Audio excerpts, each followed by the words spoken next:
FD কেলেঙ্কারি নিয়ে তদন্ত করছে সিআইডি। প্রায় 1,93,89,876 টাকার হিসেব কোর্টকে দিয়েছেন সিআইডি তার রিপোর্টে। এই অবধি সংবাদ পরিবেশিত হয়েছিল এবং কার কার অ্যাকাউন্টে টাকা গেছিল, কোন কোন ব্যাংকে গেছিল তার হিসেব পরিষ্কার সিআইডি তার রিপোর্টে মেনশন করেছে। এটা তার কাগজ, নতুন করে বলার কিছু নেই। ফলে এফডি টাকা কারা কারা খেয়েছে এই তথ্য সিআইডি তাদের রিপোর্টে পরিষ্কার করে দিয়েছে। এই সংবাদ পরিবেশিত হয়েছে দ্য কোয়েডিতে, বিগত 23 সাল থেকে চলছে। ফলে পয়সা কিসনে খায়া হিসেব তো চলছে, তা সিআইডি একদম তদন্তে পরিষ্কার করার চেষ্টা করছে। নাম্বার 2 হচ্ছে যে 18 তারিখে মানে 18/6/2025 প্রাক্তন ভাইস চ্যান্সেলর নিমাই চন্দ্র সাহাকে সিআইডি নোটিশ করেছিল। সেখানে 2 ঘন্টার বেশি তিনি বৃষ্টি মাথায় দিয়ে এসেছিলেন, তাকে বেশ কিছু কথা প্রায় জেরা। তিনি বলেছেন আবার সহযোগিতা করবেন, আবার তিনি আসবেন। এটা খুব লজ্জার, এটা খুব বেদনার যে প্রাক্তন ভাইস চ্যান্সেলরকে সিআইডি ডাকছে। এটা যে বিশ্ববিদ্যালয়, বর্ধমান বিশ্ববিদ্যালয়, যার আন্ডারে 78-79টা কলেজ রয়েছে, এটা অত্যন্ত বাংলাকে ভাবিয়েছে, বর্ধমান জেলাকে ভাবিয়েছে, তা নিয়ে কোনো সন্দেহ নেই। এই সংবাদ আপনারা দেখেছেন। কিন্তু সিআইডি সূত্রে যা সংবাদ, তাতে 27 তারিখে মানে 27শে জুন এফওকে ডাকা হয়েছিল। সিআইডি সূত্রে খবর, আবার বলছি সিআইডি সূত্রের খবর, এফওকে ডাকা হয়েছিল 27শে জুন। প্রায় 3 ঘন্টা তিনি সেখানে ছিলেন। তাকে সিআইডির আধিকারিকরা তাকে জিজ্ঞাসা করেন। প্রথম প্রশ্ন যেটুকু আমরা সিআইডি সূত্রে জানতে পেরেছি সেইটুকুই বলছি আমরা, কারণ মনে করি যে এফডি কেলেঙ্কারিতে যখন তদন্তে সিআইডি, বাকি মামলা চলছে কলকাতা হাইকোর্টে, যার শুনানি খুব এ মাসেই আছে, চলতি মাসে শেষের দিকে শুনানি, অনেক শুনানি হয়েছে, সম্ভাবনা আছে। কারণ এফডি কেলেঙ্কারিতে ইডি ব্যাংককে চিঠি করেছে, এটা বাংলার মানুষ জানে। তাই পয়সা জিসনে খায়া জবাব উনকোই দেনা পড়েগা।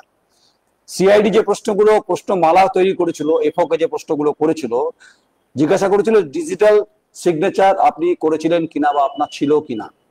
এক, ভক্তমণ্ডলকে কোনো দায়িত্ব দেওয়া হয়েছিল কিনা, ভক্তমণ্ডলকে কোনো দায়িত্ব দেওয়া হয়েছিল কিনা। সিআইডি সূত্রে খবর তিনি গা ঢাকা দিয়েছেন, তিনি নেপালে রয়েছেন বলে সূত্রের খবর। বড় কাজ হলে ইসি মিটিং এ কোনো সিদ্ধান্ত হয়েছিল কিনা, এ প্রশ্ন একদম সরাসরি সিআইডি এফওকে করেছিলেন। আবার বলছি সিআইডি সূত্রের সংবাদের পরিপ্রেক্ষিতে কথাগুলো হচ্ছে, কারণ সোর্স তো আমারও আছে। আর কাগজ সিআইডি যখন কোর্টে পেশ করে দিয়েছে, বর্তমান রেজিস্ট্রার অরিজিৎ বাবু যিনি সিজিএম এ তিনি অ্যাপিল করেছেন, সেটা হাইকোর্টের বিচারপতি তীর্থঙ্কর ঘোষের নির্দেশের পরিপ্রেক্ষিতে। তাই কোনো কাজ, বড় কাজের ক্ষেত্রে ইসির কোনো সিদ্ধান্ত না হয়েছিল কিনা এই প্রশ্নটা সিআইডি করেছে। প্রথম 3 বার যখন টাকা ওঠে সেখানে আপনার কাছে কোনো এসএমএস গেছিল কিনা। নিয়ম যে এসএমএস এ মানে নাম্বার কালেক্ট ইনপুট করতে হয়। তিনি বলেছিলেন যে আমার কাছে কোনো ব্যাংকের নাম্বার দেওয়া নেই, মানে এফও বলেছেন আমার কাছে ব্যাংকের কোনো নাম্বার দেওয়া নেই। তাহলে কার নাম্বার দেওয়া ছিল, এটাই প্রশ্ন সিআইডি করতে চাইছেন। কার নাম্বার দেওয়া ছিল? যে নামগুলোতে টাকা গেছে তাদের নাম্বার কি করে গেল, যা সিআইডি রিপোর্টে পরিষ্কার করেছে, তার উত্তর চাইছেন সিআইডি। যেটা ভয়, যেটা আতঙ্কের পরিবেশ, যেটা ভাবছে অনেকে যে এর পিছনে হাইকোর্টে যে রায় যখন ঘোষণা হবে, আমি বিচারপতি এবং বিচার ব্যবস্থাকে সম্মান করি, আর বিচার ব্যবস্থাকে সম্মান করি বলেই সিআইডি তার রিপোর্টে পরিষ্কার মেনশন করেছে কারা কারা পয়সা খায়া है और पैसा किसने खाया वो जवाब उनको भी देना पड़ेगा। ফিক্সড ডিপোজিট ভাঙার রেয়াজ আছে কিনা, ফিক্সড ডিপোজিট ভাঙার রেয়াজ আছে কিনা। এনামুল হকের কি সম্পর্ক, এটাও সিআইডি তার প্রশ্নে উঠেছে। সে প্রশ্নের উত্তর তিনি কি দিয়েছেন তিনি বলতে পারবেন। 22/2/2024 তৎকালীন vice chancellor doctor Nimai Chandra Saha, তৎকালীন রেজিস্ট্রার ডক্টর সুজিত কুমার চৌধুরী, তিনি যে এফআইআরটা করেছিলেন সেটা কিন্তু হচ্ছে বর্ধমান থানাতে করেছিলেন। এবং সেই এফআইআরে পরিষ্কার করে তিনি সমস্ত নামগুলো মেনশন করেছিল। এই হচ্ছে এফআইআর কপি, এই হচ্ছে আমি দেখাচ্ছি এফআইআর কপি। এটা আগেও দেখেছেন, এখনো দেখছেন, आगामी दिनों देखবেন। पैसा किसने खाया, जवाब उनको देना पड़ेगा। जवाब जब नहीं मिलेगा तो द क्वेरी भाई न्यूज तो जरूर करेंगे। আমরা আছি, আমরা বাস্তব বর্তমান, ভুয়ো কাগজপত্র আমরা দেখিয়ে সংবাদ করি না। না পয়সা আমরা খাইনি, মানে এফডির খাওয়ার কোনো প্রশ্নই নেই। যারা যারা খেয়েছেন নাম আগের দিন পড়েছি, আবার পড়ে দেবো। 22/2/2024 তৎকালীন রেজিস্ট্রার ডক্টর সুজিত কুমার চৌধুরী একটি এফআইআর করেছিলেন। সেই এফআইআর কপি আপনাদের প্রত্যেককেও দেখি, যে এই হচ্ছে এফআইআর কপি। সেখানে পরিষ্কার হবে সাগনিক এন্টারপ্রাইজ থেকে শুরু করে ভক্তমন্ডল থেকে শুরু করে প্রত্যেকের নাম রয়েছে। সিআইডি সূত্রে খবর, যদি গা ঢাকা দিয়ে থাকে, যেখানেই গা ঢাকা দিই, তদন্ত সেটা পরিষ্কার হবে। সিআইডি জানতে চাইছে, সিআইডি খুব অস্বস্তির মধ্যে রয়েছে। তৎকালীন ভাইস চ্যান্সেলরকে যদি জেরা করতে পারে, এফওকে যদি জেরা করতে পারে 2 ঘন্টার বেশি, যদি এনামুল হককে জেরা করতে পারে, ওয়াই নট ভক্তমন্ডল? তিনি কোথায়? এই প্রশ্নের উত্তর সিআইডি খুঁজছেন। সম্মানের প্রশ্ন ভুলন্টিত হয়েছে। বর্ধমান বিশ্ববিদ্যালয় আর্থিক কেলেঙ্কারি, এফডি কেলেঙ্কারিতে সম্মান ভুলন্টিত হয়েছে। তাই যারা শিক্ষা নিয়ে বড় বড় কথা বলছেন, দয়া করে বলবেন না যে কলেজ নির্বাচন, বিশ্ববিদ্যালয় নির্বাচনগুলো হচ্ছে না, বলবেন না। আমি এই প্রশ্নে যাব না আজকে। আমি বলছি, নিমাই চন্দ্র সাহা যদি জেরার মুখে পড়ে, অনেকেই জেরার মুখে পড়তে পারে। আমার কাছে যা সংবাদ আছে, বাকি হচ্ছে পিকচার বাকি হ্যাঁ। अभी जो चल रहा है, अभी ट्रेलर चल रहा है। अभी হাইকোর্টে বিচারপতির জাজমেন্টে পরিষ্কার হবে, কারণ ভয়ে বাতাবরণ তৈরি হতে পারে। তাই বুক লুকোচ্ছেন যারা গাছের আড়ালে, তারাই ঠিক করবেন তারা কোথায় আগামী দিনে যাবেন। আমি কথাটা খুব উচ্চস্বরে কেন বললাম, কারণ আমি এবং আমার সহকর্মী সমীর দফাদার, আমরা সংবাদ করতে গিয়ে আমাদেরকে नोच नोच के खाने का इंतजार भी किया था कुछ इंसान। আমরা ওই দিন বলেছিলাম যে नोच नोच के खाने के जहां पर सपने की बात है, वो सपना देखते रहिए आप, और वास्तव और हकीकत की जहां पर बात है, वो हम उखाड़ के फेंक देंगे। फाइल मेरे पास जो है, अभी जो करना है आप लोगों का, যা ইচ্ছা করবেন। আমার সঙ্গে মোকাবিলা করতে যদি চান, the query, I always ready for this matter। আমি সম্মান করি কিন্তু প্রত্যেককে, কিন্তু শিক্ষা ক্ষেত্রে দুর্নীতি, আর্থিক দুর্নীতি, আমি কোনো কলেজ নির্বাচনের কথা বলছি না, আমি বহু কলেজে দুর্নীতি জানি। তাই আজকে যেটা বলছি যে এফওকে জেরা করার পর যে সমস্ত কথাগুলো, প্রশ্নগুলো ছিল, সেগুলোর উত্তর কি দিয়েছেন তিনি বলতে পারবেন, কিন্তু আমি সূত্র থেকে, সিআইডি সূত্র থেকে সংবাদটা বলছি। আচ্ছা, প্রশ্ন করেছে যে ভাইস চ্যান্সেলরের কাজ কি, বিশ্ববিদ্যালয়ের ভাইস চ্যান্সেলরের কি কাজ, আপনার কি কাজ, মানে ফাইন্যান্স এফওর কি কাজ, রেজিস্ট্রারের কি কাজ, এই প্রশ্ন আপনাকে করেছিল তো? নিশ্চয়ই করেছে। কি কাজ জানতে যে উত্তর দিয়েছেন, উত্তর বয়ানটা রেকর্ড হয়েছে, নিশ্চয়ই রেকর্ড হয়েছে। 4 ঘন্টা প্রায় ছিলেন আপনি সিআইডির অফিসে, বাদশাহী রোডে সিআইডি যে বর্ধমান জোন, সেখানে আপনি জেরা চলছে বা তলব চলছে, যাই বলুন, যেভাবে ব্যাখ্যা করবেন আপনি। গোল গোল কথা বলে বেরিয়ে গেছেন আপনি, গোল গোল কথা বলে আপনি ডুব দিয়েছেন। জবাবটা আপনাকেই দিতে হবে, আমি দেবো না। তাই এই গোটা ঘটনার পিছনে কারা কারা আছে সেটা সবাই মোটামুটি পরিষ্কার হয়েছে, কিন্তু বাংলার মানুষ বা বর্ধমান জেলার মানুষের পক্ষে হয়তো বোঝা সম্ভব না, যেটা আমার পক্ষে বোঝা সম্ভব। তাই সুব্রত দাস 4 লক্ষ টাকা, কাবেরী দাস 75,000 টাকা, কাবেরী দাস আবার হচ্ছে 1,55,000 টাকা, শ্রীমতী দাস 4,30,000 টাকা, ইউনিভার্সিটি পয়সা খেতে হলো। আচ্ছা, প্রীতম দাশগুপ্ত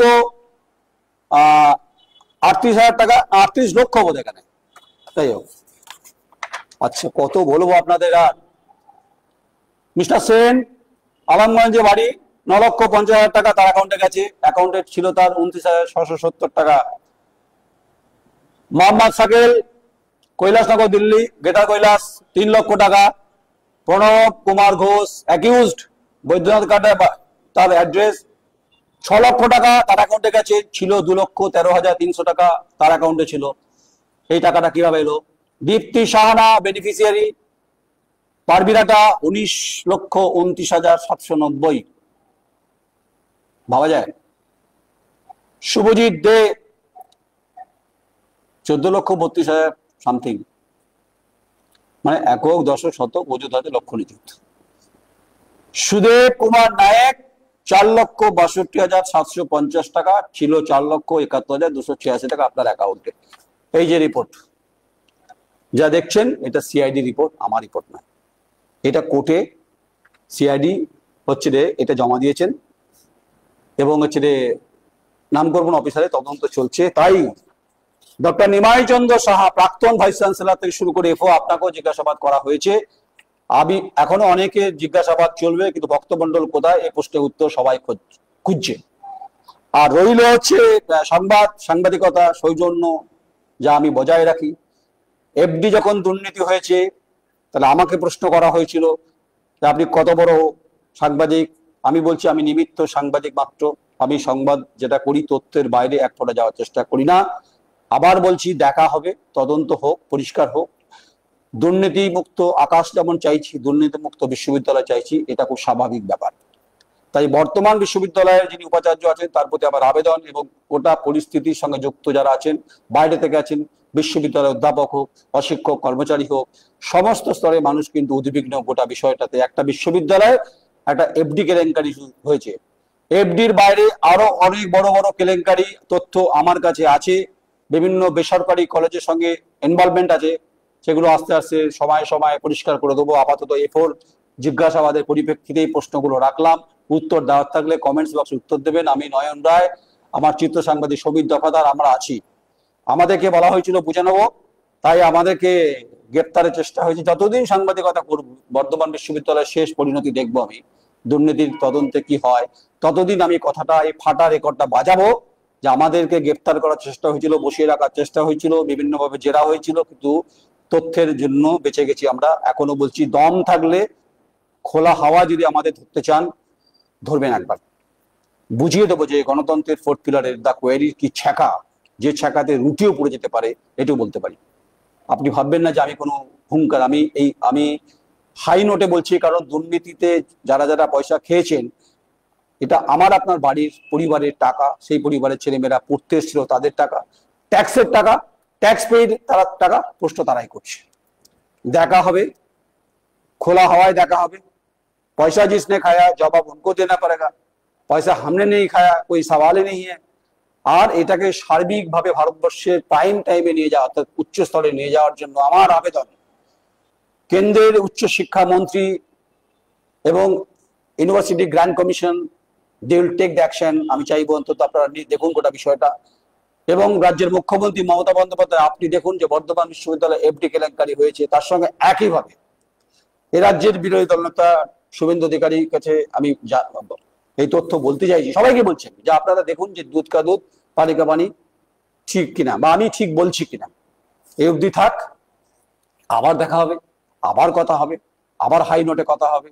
पैसा किसने खाया जवाब उनको ही देना पड़ेगा। ये कोई मूवी नहीं, मगर मूवी की जहां पर बात है भाई, अभी अभी पिक्चर शुरू हुआ, अभी जो चल रहा है वो 2 साल से ट्रेलर चल रहा था, जो ट्रेलर में दिखा दिया आप लोगों को। अब मैं हिंदी तो इसलिए बोल रहा हूं, मैं इसको नेशनल स्तर पे लेके जाना चाहता हूं। छोटा मीडिया हूं, छोटो मीडिया के बोले खाए ना माथाয় দেয়, आप ঠিক আছে খায় মাথায় দেয়। আপনাদের আত্মদুষ্টি হচ্ছে আপনাদের সব থেকে বিপদ এনে দেবে। আমি নয়ন রায় সে কথা বলছি, প্রমাণ করে দেবো যে পয়সা কিসনে খায়। নমস্কার, আমি নয়ন রায়।